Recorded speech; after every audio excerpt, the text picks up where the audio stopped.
Carissime amiche e amici, a proposito del tema attinente all'esame di Stato in lingua sarda, vorrei spendere alcune parole. Come molti di voi sanno, io da più di un quarto di secolo con cuore e ragione mi occupo di lingua e storia sarda, insegnando nelle scuole di ogni ordine e grado e in corso di formazione, oppure elaborando anche delle ricerche storico-linguistiche e pubblicando i contenuti, eccetera, eccetera. Onde evitare fraintendimenti, vi presento la mia filosofia attinente alla lingua sarda. Quando inizio l'attività didattica nei corsi, oppure tratto temi attinenti alla lingua sarda nei licei in cui insegno, dico ai miei studenti quanto segue. Dobbiamo conoscere e studiare la lingua della nostra terra, perché rappresenta il nostro popolo. Dobbiamo conoscere e studiare l'italiano, perché è la lingua della nazione italiana. Dobbiamo conoscere e studiare l'inglese perché è la lingua cosmopolita. Inoltre, dobbiamo rammentare che il sardo non è più bello dell'italiano e dell'inglese e nello stesso tempo l'italiano e l'inglese non sono più belli del sardo. Tutte le lingue hanno pari dignità, in quanto rappresentano l'identità di un popolo con la sua storia e la sua cultura. Ragion per cui devono essere rispettate sempre. Non ci sono culture egemoni e culture subalterne. Inoltre io, carissimi e carissime, penso che una vera democrazia debba curare pedagogicamente i diversi, rendere diversi gli uguali e uguali i diversi, attraverso il dialogo costruttivo e pacifico tra persone e popoli. Ora mi chiedo, ve lo dico sorpreso e col sorriso, come mai sia scoppiato un putiferio per un semplice esame di Stato discusso parzialmente in lingua sarda? Parzialmente in quanto il ragazzo, Luis Alberto Angione, ha affrontato i temi attinenti alla filosofia e alla storia, ovvero le mie materie. Oltre la volontà di Luis, tutto ciò è avvenuto grazie ai padri della Costituzione, i quali si erano preoccupati assai delle lingue minoritarie presenti nel territorio nazionale e avevano emanato l'articolo 6. Inoltre, la legge 482 del 99 ha fatto sì che gli studenti potessero sostenere e possono sostenere l'esame in lingua minoritaria, nel nostro caso la lingua sarda, con la presenza di un interprete titolato. Inoltre voglio evidenziare che io non amo il folklore linguistico, ma ritengo che sia normale parlare il sardo in ogni contesto, in quanto anche la legge lo consente.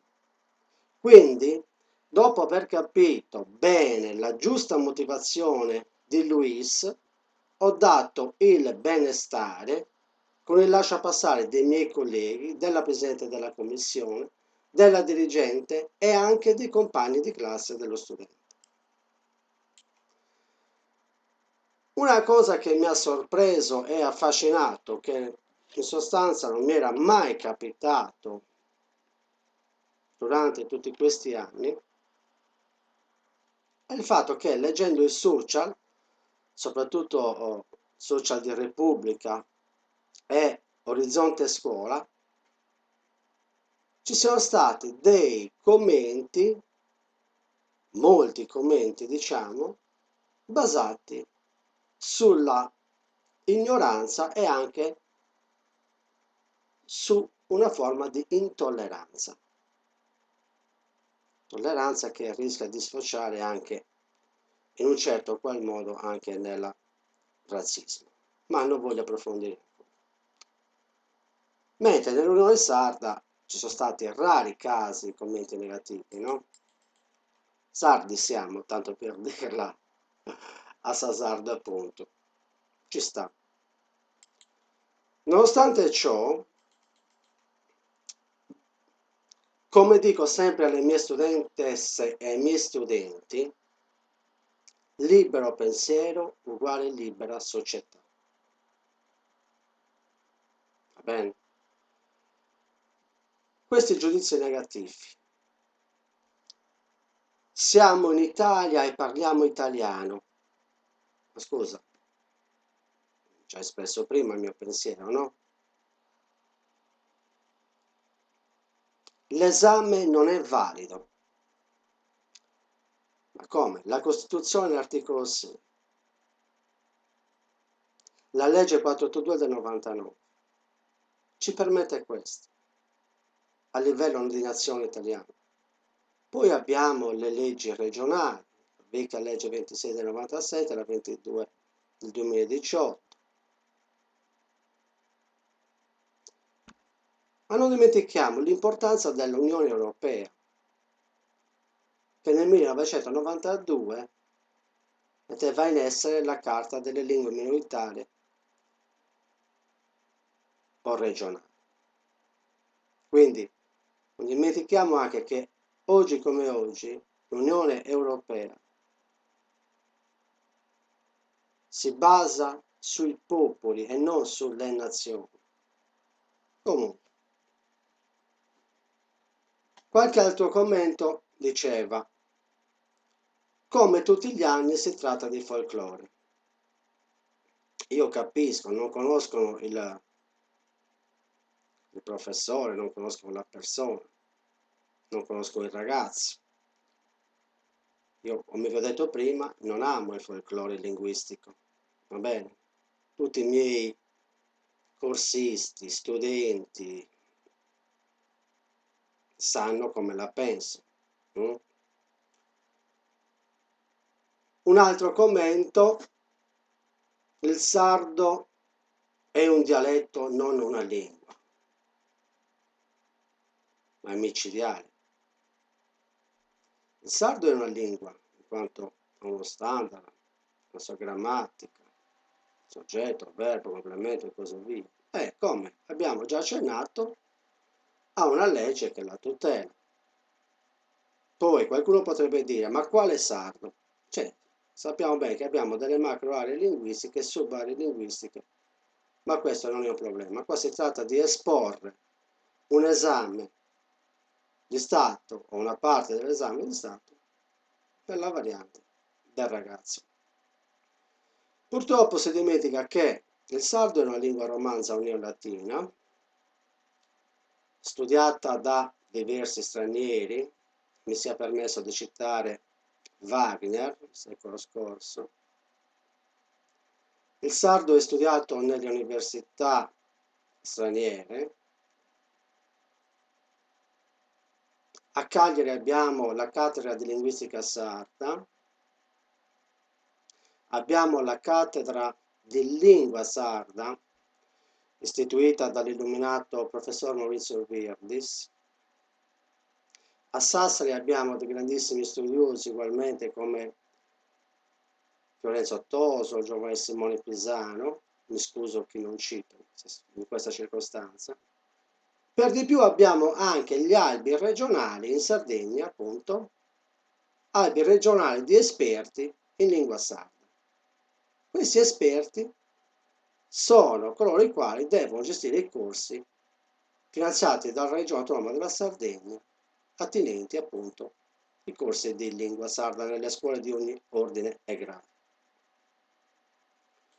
Un'altra cosa che mi ha un po' infastidito col sorriso, ma non solo, è il fatto che da alcuni anni nelle scuole italiane l'educazione civica è obbligatoria. E il grave problema sta nel fatto che molti insegnanti non conoscono la Costituzione. Questo è stato dedotto dai social. Questi insegnanti esprimono giudizi senza sapere, e figuriamoci a scuola,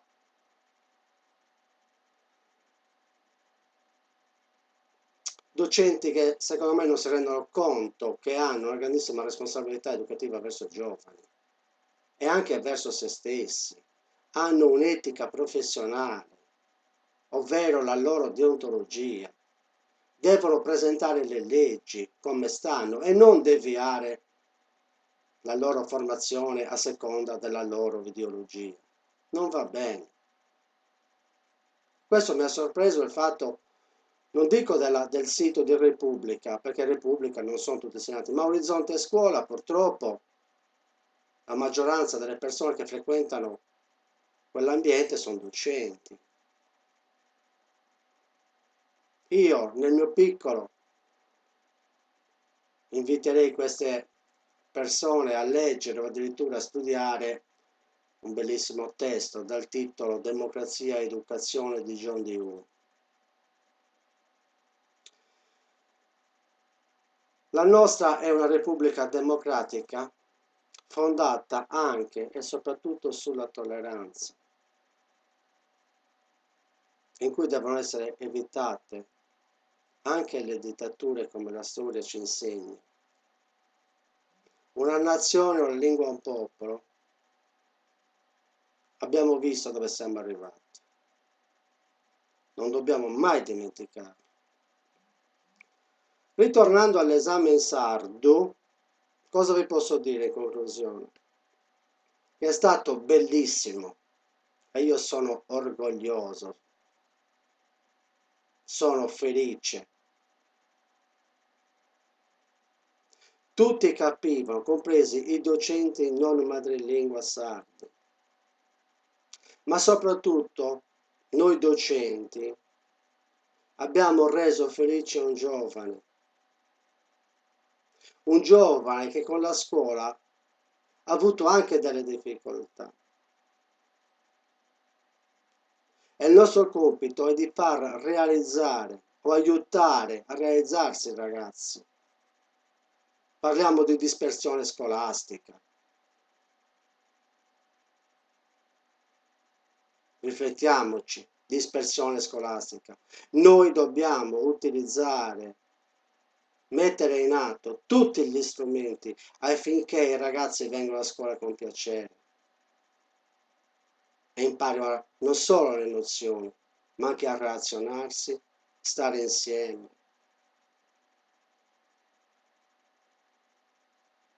Questo è il frutto di un lavoro d'equipe. È normale che io sono tanto felice, come vi ho detto poc'anzi. Insegnando storia e filosofia, il mio ragazzo sostiene l'esame in lingua sarda, cosa devo dire? Sono più che soddisfatto. Questo il mio lavoro è il frutto del lavoro che abbiamo fatto con i miei colleghi, con i superiori, i dirigenti, presidente di commissione, tutti. Perché noi abbiamo reso felice un giovane che ha creduto con ragione e con il cuore, come dico sempre, in tutto ciò che ha fatto. E perché non dargli la possibilità di realizzare questo suo sogno di affrontare parte dell'esame in sardo? Se la lingua è stato uno strumento attraverso il quale creare successo nello studente, perché non utilizzarla? Tanto meglio. Caro Luis, Masivato vai questa regionata pure. Auguri. Ti devi iscrivere in università, è tutto nostro, sia pregiato di ciò che ha fatto. Sono contento che si muove tutto questo sciorrocco della lingua sarda in tutto il continente italiano e dunque si è fatto affrontare un tema a riguardo questa politica linguistica. Si importa che tiene questa lingua sarda buonoso, questa società. E tornaos grazie ai giornalisti che state donando questa possibilità di si fare conoscere in questa maniera e di avvalorare, imparare e spraziare questa lingua sarda. Grazie a tutto, grazie di cuore.